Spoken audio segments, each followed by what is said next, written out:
Hello, friends.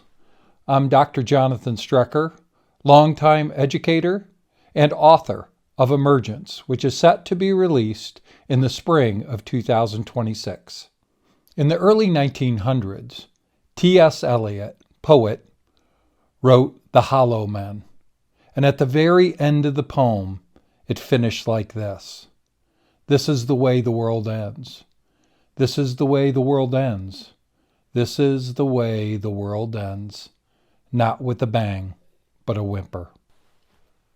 I'm not sure if T.S. Eliot meant this as poetic creativity, something that we might be facing in the future ahead. The reason I feel contemplating this poem is important to us is because frequently parents ask me, Dr. Strecker, what type of world do you think our children will grow up in? And to be truthful, I let them know that we are at a societal crossroads. There are two paths before us as I see them. One is a path where we do everything right. The children grow up wise, socially connected to one another, emotionally resilient, ethically sound with value and virtue, and physically healthy. The second path is fraught with danger. It is based on a stupefaction of the mind, where the children just become dimmer and dimmer, where they become socially disconnected, more antisocial. Emotionally, they're more dysregulated with anxiety and depression. Ethically, they're compromised as they lose the sense of value in more of a me environment rather than an us. And finally, their physical health declines with quick fix food, lack of sleep, and lack of exercise. In the end, I think this is what T.S. Eliot was warning about. Not some major cataclysm, some worldwide pandemic, but rather a slow and methodical decline in human intelligence across all facets. If you were paying close attention to the phrasing I was using, you will hear 5 intelligences that I'm touching on. Intellectual intelligence, social intelligence, emotional intelligence, ethical intelligence, and physical intelligence. We'll begin with intellectual intelligence. For nearly 100 years in the United States, intellectual intelligence, which is sometimes referred to as IQ, has gone up steadily, about 2 or 3 points per decade. This was referred to as the Flynn effect. James R. Flynn studied this phenomena extensively. However, something happened in the 1990s. The Flynn effect started to plateau. It was no longer going up, and many scientists believe that maybe we had reached the capacity of the mind, of our intellectual intelligence, and that it was just going to baseline. But more troubling, what they found was over the course of the 2000s, 2010s, up into today, the Flynn effect is actually in decline, meaning that students overall are becoming dimmer in their intellectual capacity. Along with the degrading of our intellect and our second intelligence, social intelligence, we are seeing a very similar phenomena. Social intelligence is declining. Antisocial behavior is increasing, and you can see it in young people when you ask them to interact with others. Social connectedness is incredibly important. We have evolved to be social beings. Whether it was in our tribes or our ancestors, we were meant to connect to others to build up safe and friendly environments to live in. Think about the people that you rely on each day, your family members, your schoolmates, the people you work with. If you took away those connected tissues and isolated yourself, what would your world look like? How would you navigate the world? That social connectedness is the very nature of how we develop social capital, how they support us and how we support them. It's the very essence of removing from a me environment to an us environment, to a collective success. And what I've witnessed as an educator, it has become progressively harder for that child or a young man to go ask that first girl to dance, to stand in a large social group without retreating to a corner and become involved in the social connectedness. Now, there's certainly worldly events that have led to this extension. We just came out of COVID, which was a major influence for all of us and has impacted a number of people, not just children, but adults alike. I see many people who, after they retreated from the effects of COVID, staying away from people, they've sheltered there. And they've just made a decision that they are going to interact less with the world. And that is of every generation that is being impacted by this. We also see where people are retreating to their technology. They become so engrossed in what is going on in their phones. And that virtual connectedness, which is much easier than personal connectedness, where you have to do it face to face, reading body language, reading tone, reading eyes. They would prefer to keep it simple, where they're just interacting through text or online social media.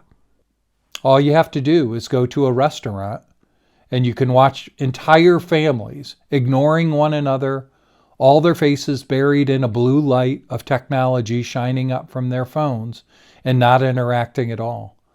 Even dating has been reduced to simply swiping left or swiping right. The days of getting to know people before you dated, meeting people in your small community, interacting, and then deciding if this is a person you would like to spend more time with, doesn't happen anymore. And the results are horrific. And I see this on a regular basis. I was driving back to work one day, and one of the younger men we were talking about getting some lunch. And I simply said, hey, why don't you call over to a local pizza place and get some pizza for everyone? And he hesitated for a moment, and then he said, well, do you think they have online ordering? I don't really like talking to people over the phone.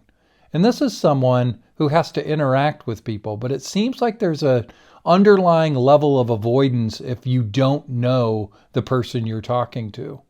And with social intelligence in decline, you would imagine emotional intelligence is also in decline.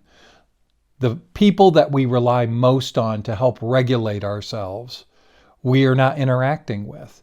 So anxiety is up. Depression is up. Despite our focus as educators, more counselors, educating teachers, it seems as if, regardless of our efforts, that children are just less resilient than they used to be. And I believe the reason why is we began to avoid the difficult truth that this is a skill that people must learn how to adapt to. The way information comes into your body from your 5 senses, most of it is processed immediately into the amygdala, the emotional center. And it can cause either fight, flight, or freeze if it's uncomfortable feeling. And what happens as over time you deal with those uncomfortable feelings, and what happens is your neocortex, where your logic is centered, pushes back to try to rationalize what is actually happening emotionally to you. So say you step around the corner and there's something that startles you, your body is going to initially move into a fight, flight, or freeze mentality. But let's say you begin to process and say, oh, wait a minute, I have a cat that is probably up there making noise around the corner. And you start processing logically what it could be. As you do that, your amygdala has a greater connectedness, neural connectedness to your neocortex. And so it allows you to apply logic as the negative emotions result. Unfortunately, what I've seen on a regular basis is that we have tried to pull children out of that uncomfortable feeling without their having to rationalize. So they never build that connectedness between the neocortex and the amygdala. And so they're stuck longer in that fight, flight, or freeze. The goal is once you move in, everybody is going to move into fight, flight, and freeze. It is just a natural state of how the brain develops. At the same time, we have to learn to connect that to the neocortex, to buffer those negative emotions, to allow us to apply logic to situations that are highly emotional. And you can see the people who are successful. When something difficult happens, they almost downshift. This is a really successful trait in leaders. Along with the first three intelligences, intellect, social, and emotional intelligence, the fourth intelligence is ethical intelligence. I think it goes without saying that you recognize that the world has changed significantly. It has evolved into a hyper-individualized state. Whether it's YOLO, you only live once, or I'm going to get mine, or me, what is happening is we're prioritizing one's individual benefit, one's individual success, rather than a combination of individual success paired with societal success. Ethics is founded upon the idea of having your own belief systems, but exposing yourself to other belief systems that are going to challenge your ideas. One area that I see this as almost a complete failure is in some of our more important industries. Politics. Politicians have split us definitively along the line of Democrat or Republican. And while there's plenty of independents out there or libertarians out there, what is missing is that there really is no viable candidate in that space that will give us an alternative. On top of this, the news agencies, which are meant to keep us balanced and fair, have chosen their own sides. It is incredibly difficult for anyone to get information alongside of where they're going to get both sides simultaneously from one channel. I feel like if I am looking to get a true answer so I can apply ethics to the situation in its fullest form, I have to go to MSNBC, then CNN, then Fox News, then CBS, and just continue down the line because each one is different in its own accord, but you can tell that they have slanted their message to choose one side or the other. It's no longer just an opinion piece. Even the people who are meant to be fair in their responses are not. Ethics plays a large part, and I believe it to be an intelligence, is because a lot of times there are lose-lose scenarios. So if you have never heard of the trolley problem, this will be interesting for you. And I'll put up a graphic so you can see it. But the trolley problem is based on an idea of two different ethical ideas presented together, and you are challenged with which one is less horrific in your mind, because there is no winning scenario. So there's a trolley coming down a track. If it remains unimpeded, it will roll over 4 people, unfortunately ending their lives. However, you stand far enough away, you can't affect the trolley, you can't stop the trolley, but you have a lever where you can pull that will divert the trolley from the four people. And unfortunately, though, there is one person who's on the other track. So you have a choice. Let the trolley continue, it will end the life of 4 people, or you pull the lever, divert the trolley, and unfortunately, the one person who is not meant to be harmed would now, their life would end. So what do you do?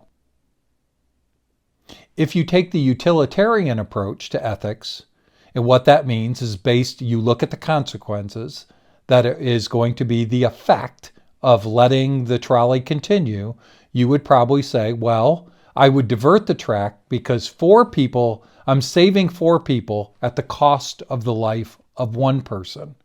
And that is a total utilitarian idea. However, there is also a do no harm. And in this scenario, the person who was never meant to be harmed, you have made the choice to pull the lever to end their life. And in that case, many people would choose, I can't make that choice. I can't be the one to affect the death of another person. And so these two ideas are in direct conflict with one another. There's no great outcome. There's no alternative. It is just unfortunate that something awful is going to happen. And hopefully you can live with the result. Well, first of all, hopefully you're never put into a position you have to make a choice like that. These ethical scenarios are important to consider because what it allows us to do is not just focus on ourselves, but it begins to expand your thinking to how your individual actions can affect the actions of others. And that allows us to keep that balance between our own individual passions and needs and the needs of others. And the final intelligence is physical intelligence. I think it's obvious that our children have grown more unhealthy. They get less sleep. They don't eat as well as they used to. And they don't exercise nearly as often. There's so many distractions.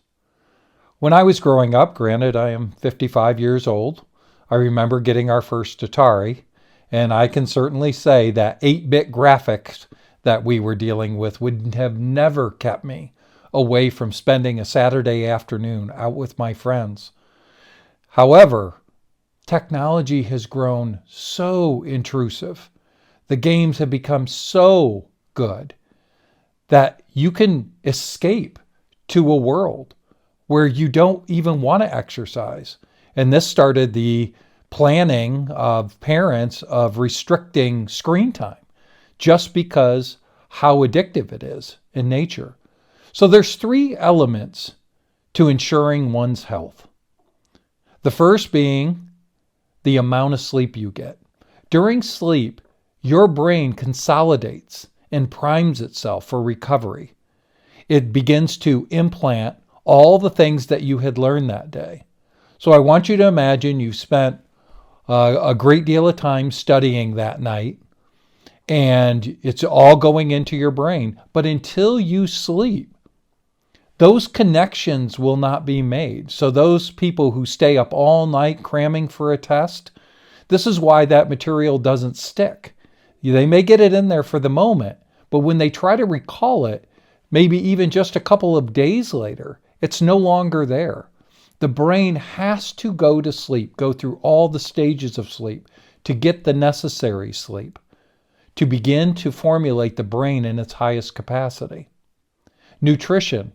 Well, the things you put into your body is the fuel for your body, which then takes the blood, takes the oxygen, takes the nutrients to the brain to function well.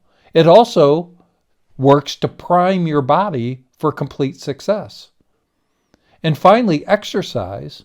The amount of time that you work out, commit to bettering yourself, is also an incredibly important aspect of one's health.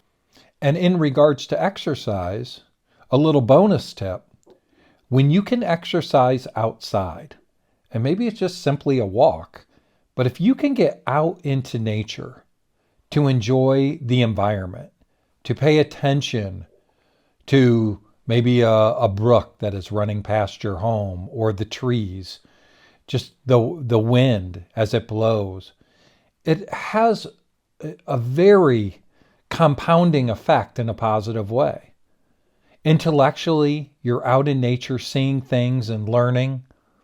You become socially connected to nature, and maybe you take somebody with you to walk, and that is social connection. Nature is an emotional buffer, so that benefits you in the calming, reducing anxiety and depression. Ethically, you begin to consider our impact on the world and the decisions we make. And then physically, it is incredibly healthy. There's all sorts of studies out there that promote being in nature and its positive effects. When people ask if I'm worried, I authentically tell them yes, I am worried. While there are things that I am doing in my life, in my school, along with incredible teachers, we're not seeing that same impact. But we're very intentional of ensuring that all 5 of those intelligences are catered to in the right way, with challenging activities while also nurturing them. We expect discipline of our children while making it safe.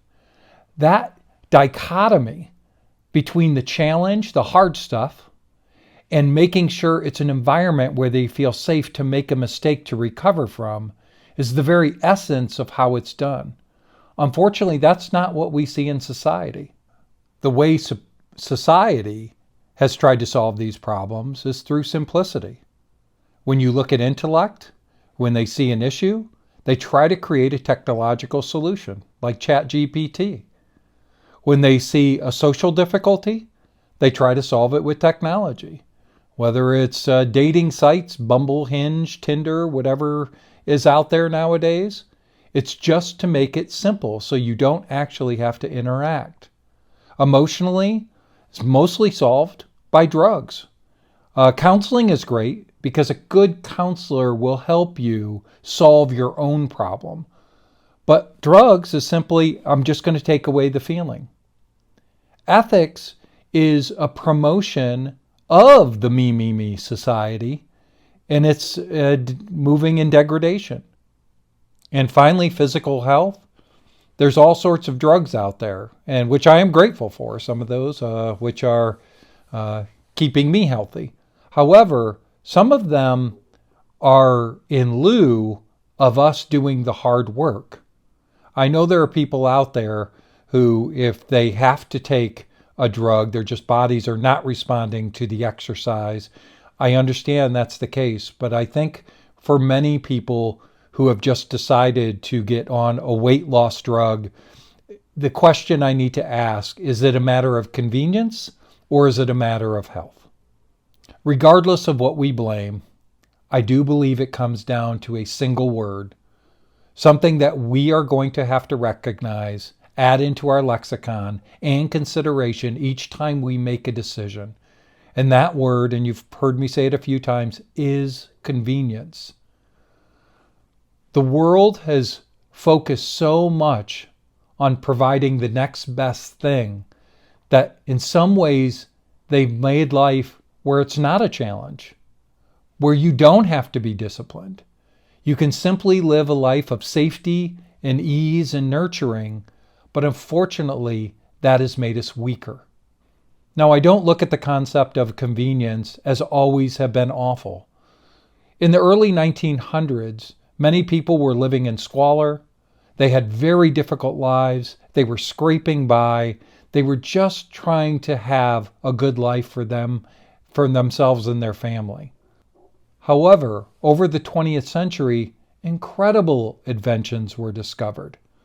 And we kept expanding, and we kept seeing the benefit. The Industrial Revolution helped many of us. We were able to get cars. We were able to travel. We were able to meet people from all around the world. So many wonderful things happened. However, I think we pushed beyond a boundary. And as a result, that convenience is actually making us more susceptible to the weakness, to degradation. And we really need to think, is this something we need to do to just make our lives easier? And here is what makes me most worried. It's, I don't know if you've ever heard of the frog in pot scenario, where if you put a frog into hot water, they will jump out. However, if you put a frog into lukewarm water and slowly turn the heat up, it doesn't realize it's acclimating as the water heats up, but it will still kill the frog. And that is what is happening in our society. This change is slow. It's methodical, and we're adapting to it. But we don't realize until we pay close attention that these decisions we're making, these effects of all of this convenience, is making us significantly weaker. And if we're not careful, we are going to end up like that frog. And as T.S. Eliot says, we won't go out with a bang. It will be with a whimper. I think it behooves us to consider where our future is headed along with these declines. If you've never seen the book or read the book or watched the movie Ready Player One, I think it could be prophetic if we're not careful. Ready Player One is a book on the near future where people just all wear goggles. They escape into the virtual world. The real world is tough and ugly, and they escape each day into this virtual world that is amazing. It's gorgeous. It provides everything you want, all the excitement you want all the time. You're always the hero. You're always the winner. You get to live this life of just constant bliss. While in the real world, what is happening is misery. So no one wants to spend time there. For the longest time, I didn't think this would be a reality. The amount of coding to develop these virtual worlds is extensive. However, we stand on the precipice of AI technologies. And when we have these AI agents that are able to create these worlds for us, and it allows for us to have multiple worlds and multiple experiences, I do worry that fiction may turn very well into reality. We are already susceptible to it with our phones, with our gaming, with our ease of mind. We have to be careful not to fall into that trap. Now, all is not lost. Certainly, there's the possibility that we are seduced as a society and culture with these conveniences, and we continue to just degrade, or we decide there's a better way. We stop the madness, and we focus on changing our families, our schools, our towns, all the way until we can fix the world. I do worry, but I also have plenty of hope. And hopefully you do too. Now, hopefully you enjoyed this message. It is not all doom and gloom. As a matter of fact, all of my future posts are about the future and what you can do.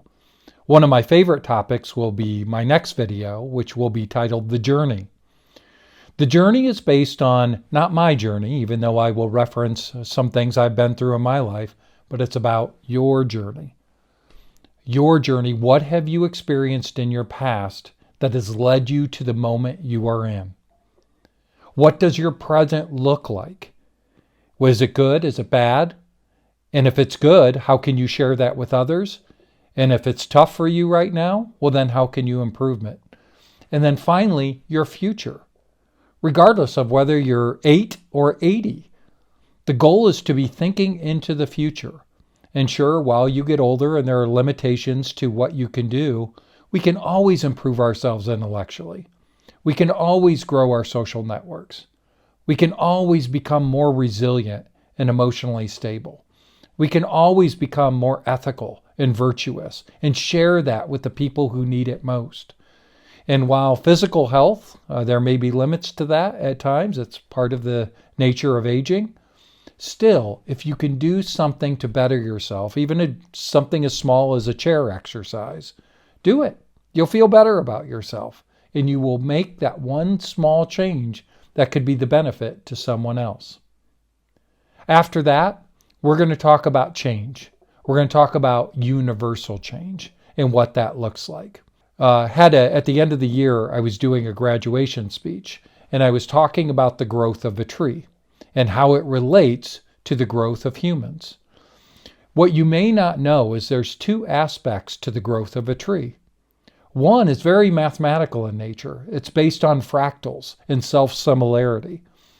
It is almost the DNA of the tree, much like DNA in humans. It's the way it wants to grow. However, a tree also has to adapt to the environment it's in. Does it have enough water? Does it have enough nutrients? How does the wind affect it? Can it absorb enough sunlight?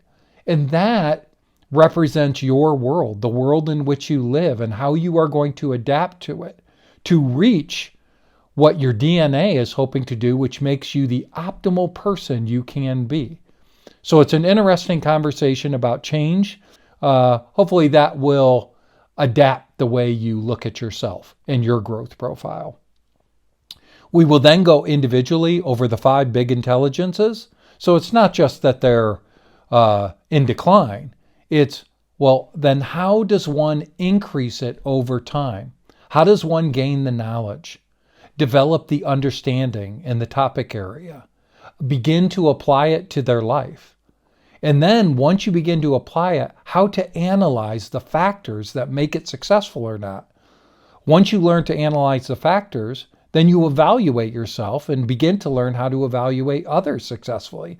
So you not only become better at being successful yourself, you help others reach the pinnacle of who they can be. And then ultimately, the highest level of intelligence any of us can reach is creation. Creating a consistent way of reaching your full potential. And finally, after the 5 big intelligences, it's what we're going to talk about, a topic that I like to refer to as the secret. And it is how the 5 intelligences interact. This is something I picked up in my dissertation, and it is the networking between the 5 intelligences. So what if I told you, if you want to become more intelligent, that if you become more social, if you become more emotionally regulated, if you become more ethically sound, if you become more physically healthy, each one of those has a mathematical increase to your intelligence. And we see this all the time in students. Maybe a child is not doing well in math class, and the first thing we do is we give them more math. But what if they don't have friends? What if they're anxious every time they walk into a math class, they don't feel like they can do it? What if they've cheated on their homework, and so they become ethically compromised and they never learn the material in the first place because they found an easy way out? Or they didn't get enough sleep the night before a big test, or weren't eating before trying to do their homework. All of those have an impact. And the secret is how you bundle them, how you connect those into how you reach the true ascension of who you can become by maximizing that networking. And then finally, it's the how-to. So obviously, when we want to make a change, the first thing we think of is motivation. I have to stay motivated. And that is part of it. That is our passion. That is what we dream about. However, there is a whole series of events after motivation that must take place for it to become a reality. All the way down to that discipline of consistency. There are days I don't want to work out, but you put your shoes on, you go for a walk, you get on a treadmill, you do what you need to do, and as a result of that, you feel better about yourself. It isn't always just about that first stage of motivation. So hopefully that gives you something to think about as well. Hopefully you enjoyed the video. Hopefully it struck a nerve with you and you begin to recognize the positives in the world and some of the things that are affecting us negatively. If this is something you're interested in, taking the journey with me, please like and subscribe. I'd love to get this message out to as many people as possible, whether it is parents, whether it is schools. Any way I can be of help to you, I will do my best to communicate through the comments. And feel free to message me directly, and I will do the best I can to help you on your own individual journey towards optimism and success. Thank you so much.